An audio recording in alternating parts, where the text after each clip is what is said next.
Black Light back in part 2 of December the 1st concerning this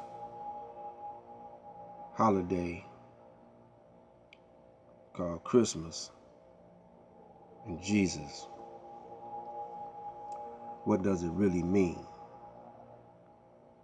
And what do you really see? And what do you really celebrate? Now, Jesus was in danger of having his life snuffed from him because he was just a little baby, but the king at that time wanted to take him out because he would pose a threat that he might change the people's mindset. Now, at this particular time, the Romans were occupying. They were the big king. They were controlling the little king, and the Pharisees, who equal the preachers and the religious people, the commerce, the flow of money, and imposing taxes.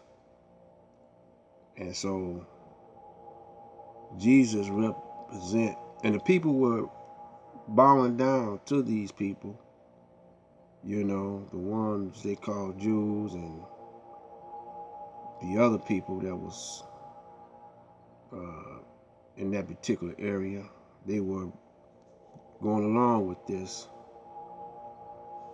but they were tired of it. And so when this little baby was born, they foreseen him changing the people's mindset. So his mother, she moved him. The wise man came and told the mother what time it was. They seen the star, as we said in the first installment, that these wise men were talking about the Sirius sun, and actually it's talking about now. And so they moved Jesus to Egypt. You notice now that all the brothers are going back to Egypt, you know, and reading the handwriting off the wall. Now, these brothers that's going back to Egypt, Cyberspace set in. Other brothers that done been back, Dr. Ben, they were supposed to do this. You know, they represent Jesus going to Egypt to learn in the Egyptian school system. And these brothers going back to Egypt to read the handwriting on the wall. And so they come back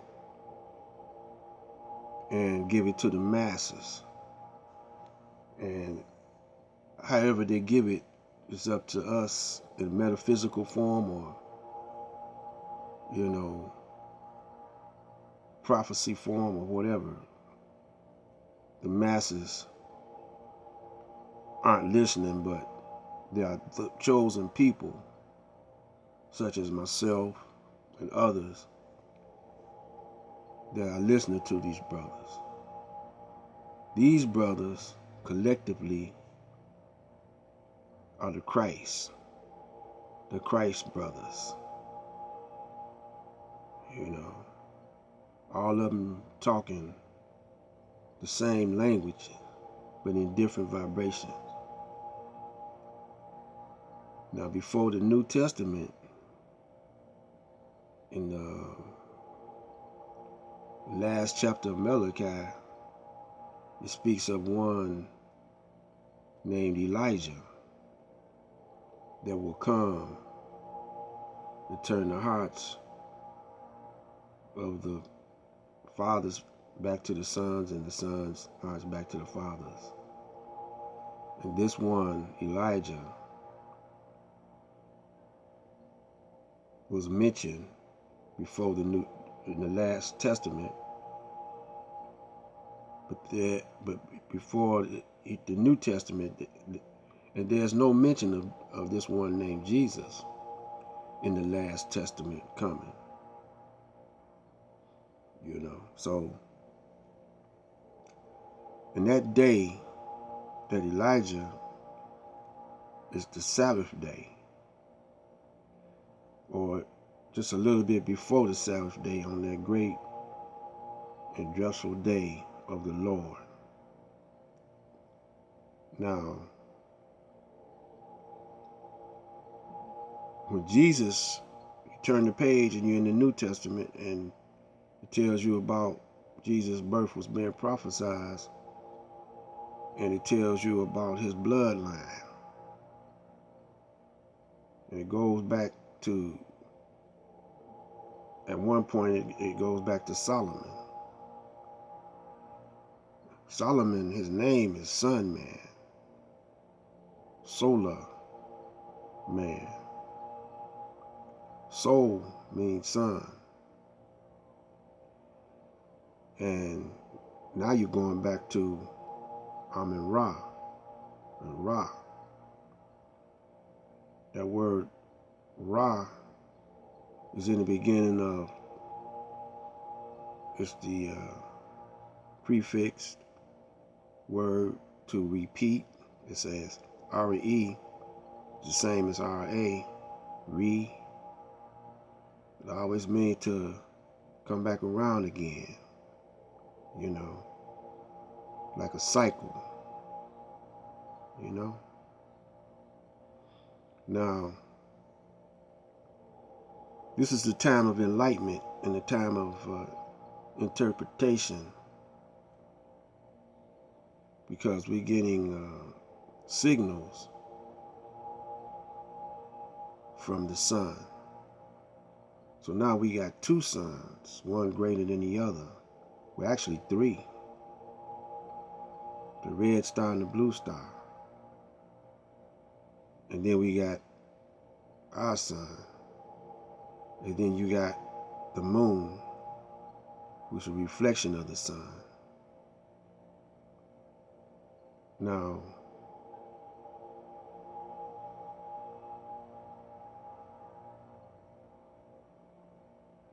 moving along a little further, because we got about 4 more minutes before we shut this one down. When Jesus come back, he's kicking knowledge, wisdom. And we had John the Baptist, who was like setting him up. He was his hype man, you know. And when Jesus come back, he started doing his thing, gathering his disciples, you know, he changed their mind first. And they was just at all as he was sprouting wisdom and opening up people's eyes that were blind, healing people where they healed themselves. You know, he told them, he said, you know, you got the power to heal yourself. Criticizing those that were rich, you know, telling them that they, you know, that money your God. And you can never be like me unless you give up all your wealth. See, money represents flesh, material, and he's coming from the inward, the inner self, or the spirit, as they say. And he went and turned over the money changers in the churches, because the churches, these were the Pharisees. When he did that, when he started turning over their money, stopping their money flow, they wanted to get rid of him and kill him. And so they plotted to kill him. Now the churches, they had a little army, you know. They had the guards, church guards came after Jesus to kill him. Now who are we talking about now? We talking about the Jesuits. We talking about those that guard the Pope. You know, because the Pope, he the Caesar, you know. And what Pope was on the Pope's mind is, well, we'll let the people kill him. You know, we got the power to control the people's minds. And so the Pharisees, or the ministers of the church, control the people's minds. See? So we just gonna let them do it. We ain't got to do it. Only if it's necessary. So Jesus had a member of his disciples that turncoat, traitor, named Judas, and he sold him out for some money, some gold. So the church guards grabbed Jesus, or who they thought was Jesus. We're not going to get into this one about this Jesus escaping, but we just going to tell you how the story goes.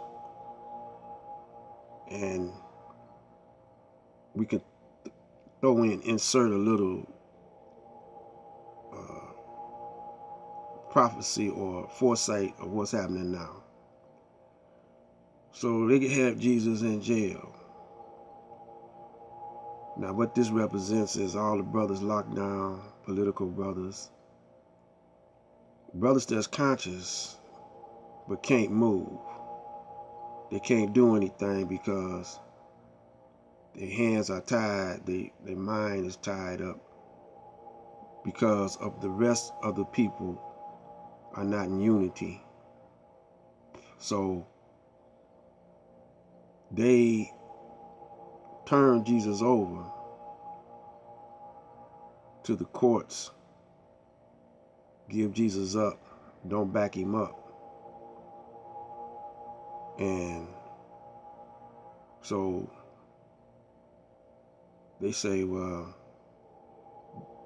y'all law is that y'all could turn somebody loose if necessary. So we're going to come back. You know, I'm kind of rushing it because I'm getting ready to shut this down. But we're going to come back with another installment of this. This is Black Lighted.